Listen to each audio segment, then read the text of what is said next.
ಸಂಜೀವಿನಿ ಒಂದು ಗ್ರೂಪನ್ನು ನಾವು ಮೊನ್ನೆ ಒಕ್ಕೂಟದಲ್ಲಿ ಉದಗಿರೆ ಪಂಚಾಯಿತಿಯಲ್ಲಿ ನಾವು ಸ್ವಸಹಾಯ ಸಂಘಗಳಿಗೆ ಬಂದಿರತಕ್ಕಂಥ ಅನುದಾನವನ್ನು ಕೊಡಿಸಿದ್ವಿ.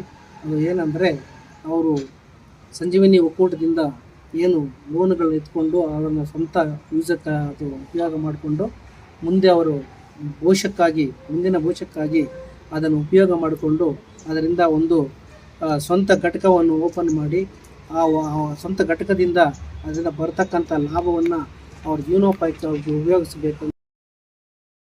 ಈ ಘಟಕದಲ್ಲಿ ಸುಮಾರು ವರ್ಷಗಳಿಂದ ಹಂಗೆ ಪೆಂಡಿಂಗ್ ಇರತಕ್ಕಂಥ ಒಂದು ಅಮೌಂಟನ್ನು ನಾವು ತಾಲೂಕು ಪಂಚಾಯತಿ ಇಒ ಮೂಲ ಪ್ರತಿಭಟನೆ ಮಾಡಿ ಅವ್ರಿಗೆ ಲೆಟರ್ ಕೊಟ್ಟ ಮೂಲಕ ಅವರು ಮೊನ್ನೆ ಬಂದು ಪ್ರತಿಯೊಂದು ಪಂಚಾಯತಿಗೂ ಕೂಡ ಆ ಒಂದು ಘಟಕದ ಅಮೌಂಟನ್ನು ವಿತರಣೆ ಮಾಡಿ ಅದನ್ನು ಒಳ್ಳೆಯ ಇದಕ್ಕೆ ತಮ್ಮ ಜೀವನಕ್ಕೆ ಉಪಯೋಗ ಮಾಡ್ಕೋಬೇಕು ಅಂತ ಅದನ್ನು ವಿತರಣೆ ಮಾಡಿದರು. ಮತ್ತೆ ಇದರಲ್ಲಿ ಸುಮಾರು ಅವ್ಯವಹಾರಗಳು ನಡೆದಿರುತ್ತೆ.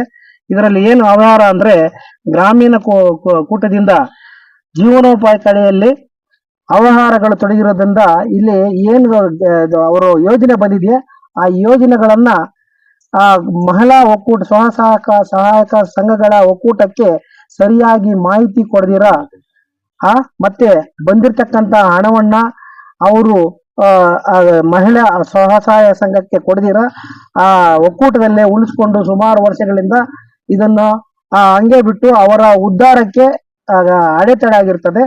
ಆದ್ರಿಂದ ಇದರ ಒಂದು ವಿಷಯವನ್ನ ನಾವು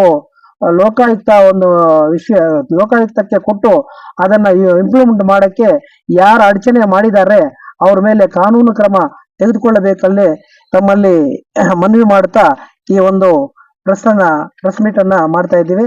ಇದರ ಮುಖಾಂತರ ಪ್ರತಿಯೊಂದು ಗ್ರಾಮ ಪಂಚಾಯತಿ ಕೂಡ ಆ ಒಕ್ಕೂಟದಲ್ಲಿ ಏನು ಹಣ ಇದೆ ಆ ಹಣವನ್ನ ಆ ಸ್ವಸಹಾಯ ಸಂಘಗಳಿಗೆ ನೀಡಿ ಅವರ ಒಂದು ಅಭಿವೃದ್ಧಿಗೆ ಮೂಲ ಕಾರಣ ಆಗ್ಬೇಕು ಅನ್ನೋ ಒಂದು ಉದ್ದೇಶದಿಂದ ಈ ಒಂದು ಪ್ರೆಸ್ ಮೀಟ್ ಅನ್ನ ಮಾಡ್ತಾ ಇದೀವಿ.